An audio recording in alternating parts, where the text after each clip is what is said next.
طيب خلينا في الشنطه بتاعتنا. الشنطه بتاعتنا اهي، موضوع بسيط قوي، احساس جميل قوي ان انت تاخد شهاده تقدير في حته. طيب، ولما شهاده التقدير تبقى من جهه كلنا بنعزها وبنحبها مهما كان المخطئين فيها، وزاره الداخليه.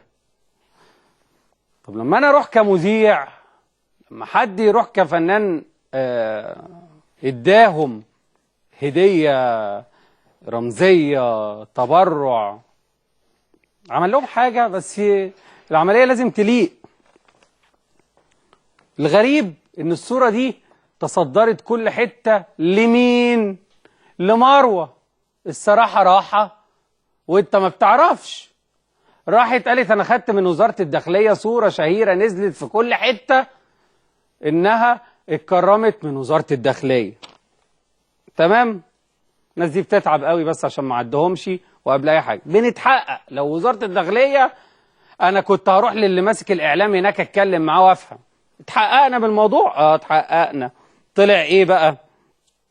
طلع انها مش وزاره الداخليه، جمعيات اللي هي متفرعه من جمعيات وحاجات زي كده. وطلع تصريح من وزاره الداخليه قال فيه بعدم تكريم مروه. قالت الداخليه على صفحتها الرسميه بموقع التواصل الاجتماعي فيسبوك ان الحفل الذي اقيم يوم الاربعاء قبل الماضي ونظمته احدى الجمعيات الاهليه ودعت إليه عددا من الشخصيات العامة والإعلاميين والفنانين، فإن وزارة الداخلية لا علاقة لها بفعاليات هذا الاحتفال. عشان اللي بيشوف الصورة هتنزل في أي حتة متفبركة إن وزارة الداخلية كرمت مروة، لا، ما حصلش الكلام ده.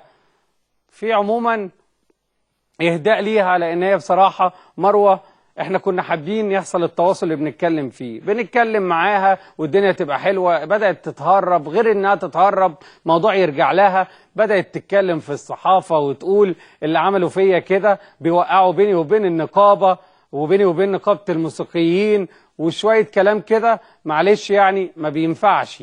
ففي إهداء ليها كده بالتكريم العظيم يعني، وبعض الأعمال الخاصة بيها. وانتوا فاكرين آخر حاجة ليها احنا كنا اتكلمنا فيها؟ خلينا نروح نشوف كده الإهداء الصغير ده بالتكريم، نروح نشوفه ونرجع مرة تانية. يعني ان انا بعتبرك في منزلة اوعى تقول اختي. لا اختي ايه ده، انا اختي اشرف للشرف. ما تتجوزني انا. اتجوزك؟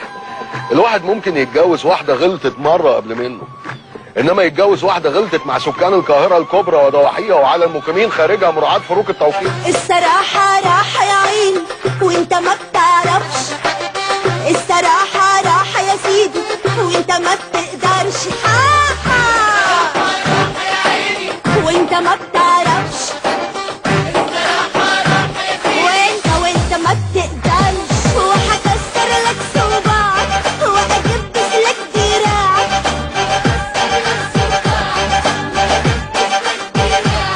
وحياة النقة والحلبقة انت ما بتفهمش يعني. لا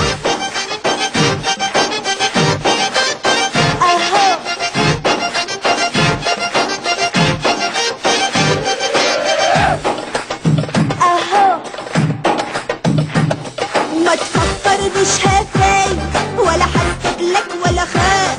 ده انا قادرة ومفترية والشارع كله شاف. ولسانك هقطعهولك وشعرك اولعهولك.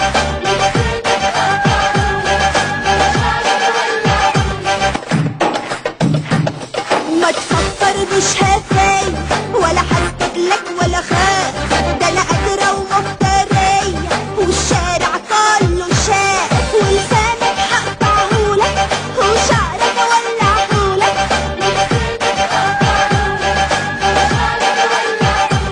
وهتمشي تبصي قدامك وتبصي وراك وراك وراك ياللي ما بتعرفش.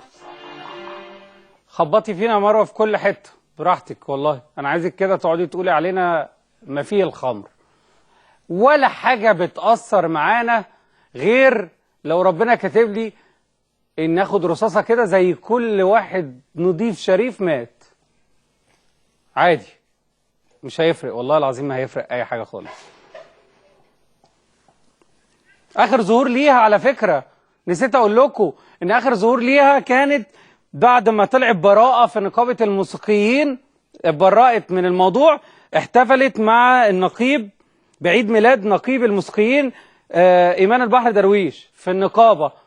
هي احتفلت بيه جابوا تورته واحتفلوا مع بعض وكانوا محتفلين.